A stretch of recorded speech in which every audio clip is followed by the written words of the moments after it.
এই পশ্চিম ভারতবর্ষের মুখে হিন্দু যেমন বড় ভাইয়ের কাজ করবে, বাংলাদেশে বড় ভাইয়ের কাজ করবে মুসলিমরা, এটা তো আপনারা মানেন। মানেন কি মানেন না বলুন না, হাত তুলে বলুন মানেন কি মানেন না, মানেন কি মানেন না বলুন।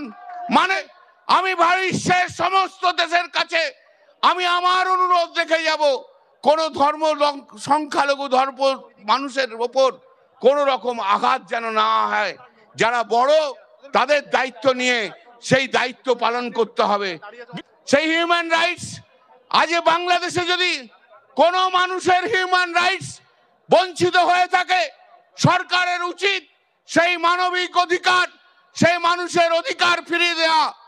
আমি যদি মা কালীর পূজারী হই, আমি যদি শিবের পূজারী হই, আমি যদি দেবতার পূজারী হই, আমি আমার সংবিধানেরও পূজারী, ভারতবর্ষের বুকে সংবিধানের পূজারী।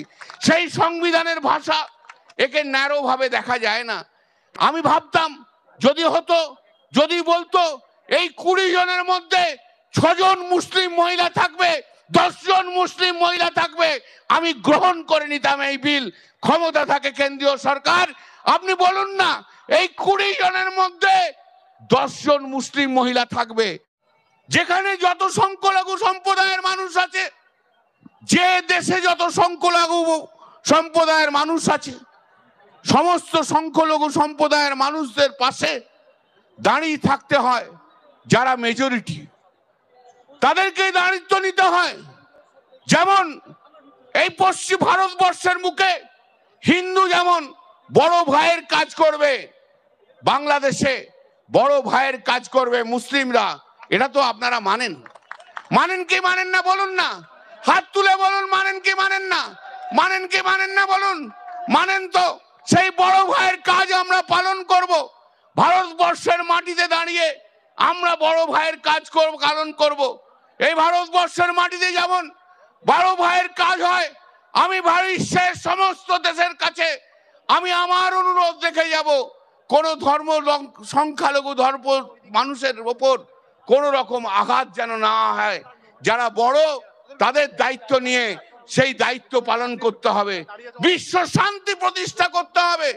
যদিও আমি তো আগেই বলেছি, আমার সংবিধান, আমাদের সংবিধান সেকুলার কান্ট্রির কথা বলে, যদিও বাংলাদেশ পাকিস্তান সেকুলার কান্ট্রির কথা বলে না, কিন্তু হিউম্যান রাইটস সারা বিশ্বব্যাপী যে হিউম্যান রাইটস রয়েছে, সেই হিউম্যান রাইটসকে আজকে প্রতি সব জায়গায় হিউম্যান রাইটস এর কথা হয়। সেই হিউম্যান রাইটস আজ বাংলাদেশে যদি কোনো মানুষের হিউম্যান রাইটস বঞ্চিত হয়ে থাকে, সরকারের উচিত সেই মানবিক অধিকার, সেই মানুষের অধিকার ফিরিয়ে দেওয়া। আমার 43 বছর আমার জীবন কেটে গেছে, সংবিধান পড়তে পড়তে আমার জীবন কেটে গেছে। আমি আজও মনে করি আমি ছাত্র, সংবিধানের ছাত্র।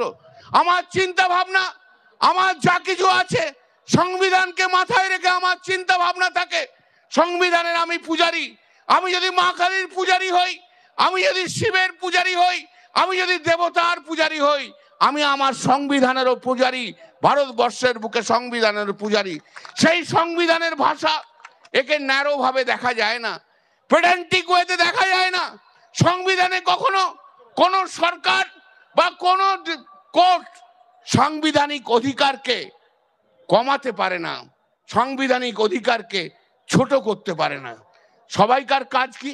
সাংবিধানিক অধিকারকে আরো বেশি করে প্রতিষ্ঠিত করা, সাংবিধানিক অধিকারকে আরো এগিয়ে নিয়ে আসার। তাহলে আজ কেমন একটা আইন আসবে, যে আইন ভারতবর্ষের সংখ্যালঘু সম্প্রদায়ের সাংবিধানিক অধিকারকে ক্ষুণ্ণ করা হবে, সাংবিধানিক অধিকারকে কেড়ে নেওয়া হবে। আপনারা যারা মহিলা আছেন, যারা মুসলিম মহিলা আছেন, তাদের কাছেও আমি বলে যাব, শুনে রাখুন, এই যে বিজেপি সরকার মিথ্যে কথা বলছে, এই বিজেপি সরকার বলেছে না আপনাদের মুসলিমদের মহিলাদের প্রতিনিধিত্ব বাড়িয়ে দেওয়া হবে। কিরণ রিজিজু যে কথা বলেছে, মিথ্যে কথা, মিথ্যে কথা, মিথ্যে কথা। আমি আপনাদের আইন থেকে পড়ে দেখিয়ে বলে দিলাম, কোন মুসলিম, কোন একজন মুসলিম অধিকার তারা বাড়ায়নি। আমি ভাবতাম যদি হতো, যদি বলতো এই 20 জনের মধ্যে 6 জন মুসলিম মহিলা থাকবে, 10 জন মুসলিম মহিলা থাকবে, আমি গ্রহণ করে নিতাম এই বিল। ক্ষমতা থাকে কেন্দ্রীয় সরকার, আপনি বলুন না এই 20 জনের মধ্যে 10 জন মুসলিম মহিলা থাকবে, বলে দিন, মেনে নেব। বলুন মেনে নেব। ছোট্টখানা একখানা মিথ্যে কথা বলে মুসলিম মেয়েদেরকে ভড়কানো হচ্ছে। ছি, লজ্জা লাগা উচিত। তাই বক্তব্য দীর্ঘায়িত করব না।